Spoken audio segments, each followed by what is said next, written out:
months from these youth leaders in Red Hook, and they're like, so is climate change the plastic bag on the side of the street, or the plastic bag exists? And you're like, that's a really good question. Like, it is both the litter and the trash that we produce, but it's also what we are producing.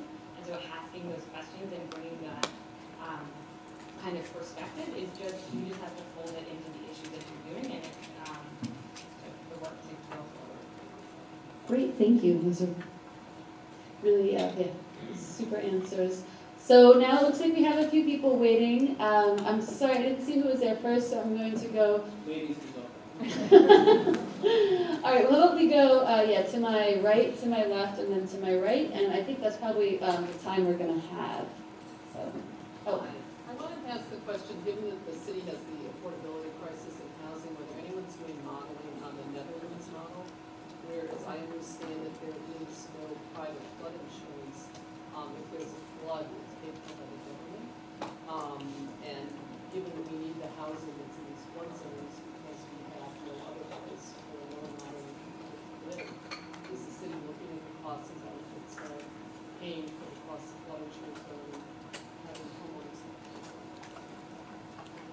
So the answer is yes and no. In some sense, we already have that program, and that's in the form of individual assistance and public assistance that is the money that we're already receiving as part of the appropriations bill passed in December of last year. Are we specifically looking at advocating our own personal risk to government at large? No. And I'm not familiar enough to comment specifically on that model, but the Netherlands, interestingly, has had mitigation and resiliency bodies focused on that issue longer than it's had a government.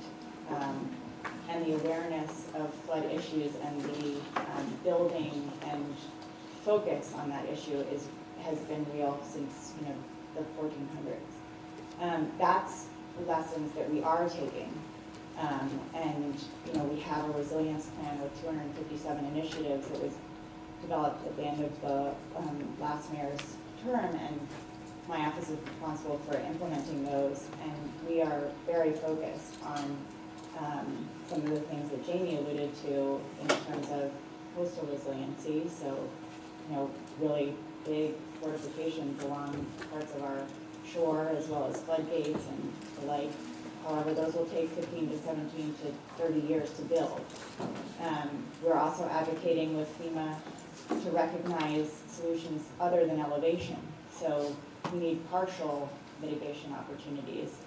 If you can't raise your building, can you at least raise your electricals and HVAC equipment? I've talked to a gazillion experts on this topic, and if you ask them time and time again what saves goods and assets during a flood, they will say moving goods and assets out of water's way. So,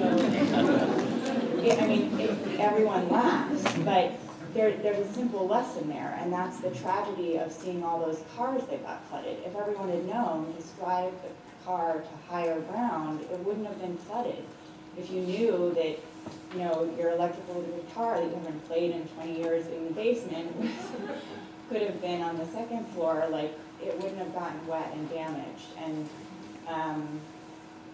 that there's sort of a lesson that, we had, and I want to really reiterate Yating's point about heat, because, as colossal as Sandy was, we had 44 deaths, where heat on average kills about 400 people a year in the city. So we have many things to think about resiliency on, and flooding shouldn't overshadow things like heat as well. So the adaptation side of this equation is very important, and Lazio, I think, will come out with a platform that will carry the baton from the great leadership that Bloomberg provided on this topic. thank you.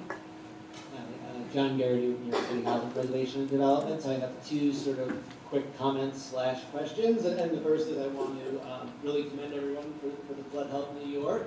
I've seen, Catherine, an advanced version of something very similar that FEMA's been working on for a while that does not look nearly as accurate or professional as your version. So I'm glad that they paid some consultant a ton of money to give us something that's crap compared to your version. Also, I think I wanted to just say that quickly, we go through the Homeowners Insurance Act, and obviously there's benefits in that, but if you look at it, I do quick math here, and by the 4th time you renew, you start, right, you're gonna, actually, you'll see it double, and by the 7th time you renew, you'll see your flood insurance rates triple. So while telling people to buy flood insurance now, it's absolutely amazing, and it's the right message to get out there. It's important to get that in and lock in now, so that you can benefit from the limits of increases. And I think that's the #1 message we should have in these communities. But I also worry that how could we try to take that information and use it to sort of turn towards like the CRA investment requirements of banks to say, hey, look, there's equity here in raising your house, and how can we sort of get private financing in to sort of facilitate this? Because at the end of the day, it's great to tell someone to buy insurance this year, but in 6 years, if they have to sell, how do we really preserve New York City neighborhoods? Those are my sort of comments. I don't know if there's a question there, but I guess my question was, is the #1 message to buy insurance now if you can afford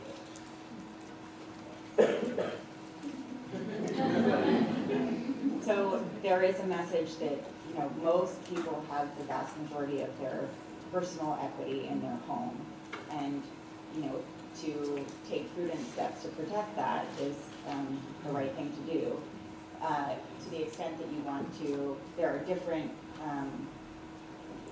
they've raised the sort of deductible as an option, so you can self-insure up to, $5,000 or $1,000 or $5,000. So what level you want, what risk you want to take on yourself is something that you should personally consider. But certainly, there are going to be